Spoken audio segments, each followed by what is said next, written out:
I've heard stories about Viacom. I hope I'm not a target.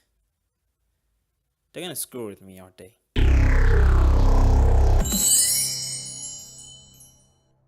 The first two episodes of Loud House I watched were A Table of Two Tables and The Sweet Spot.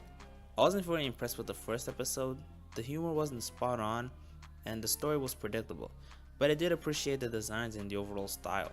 It reminded me of classic 90s cartoons. I also liked the way the episode ended, it was a satisfying conclusion. The second episode I watched was more enjoyable, it left me engaged and gave me a closer look at how chaotic the Loud family is. Ever since, I have been watching this show and I gotta say, the show is fun as heck. I think the show does a good job executing the concept. The show is about a boy named Lincoln who lives with his 10 sisters inside a crazy environment he calls family. The show does a good job showing that craziness. The first thing they did was giving a pretty energetic theme song. The next thing they did was work on the characters. Lincoln's 10 sisters are chaotic enough to work with the show. All of them have distinct personalities. They don't have a lot of depth, and the show can be a little in your face with their personalities, like in the 2016 Power Flow.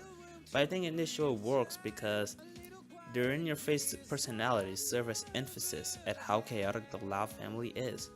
Plus, the girls are pretty likable. I can't really say it was my favorite, but my three favorites are definitely Lucy, Luna, and Lynn.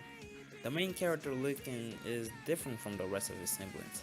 His character is a little more complex compared to his sister, which makes sense since we're supposed to relate to him, and the story centers more on him. Sometimes he can act selfishly, but he seems to care for his sisters. And that's actually one of the neat things about this cartoon. Even though everyone has a distinct and a few opposite personalities, they clearly love each other.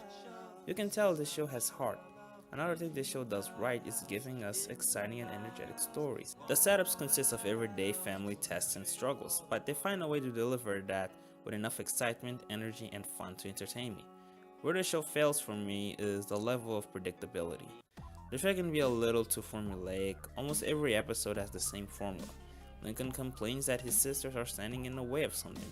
Lincoln has a plan to beat that obstacle. The plan falls flat, and at the end, Lincoln learns to accept his sister's chaotic nature, which was standing in the way of that something.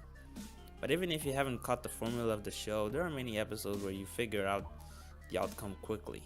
Luckily, this show knows how to give a satisfying ending, otherwise, I would get bored at the end of every episode.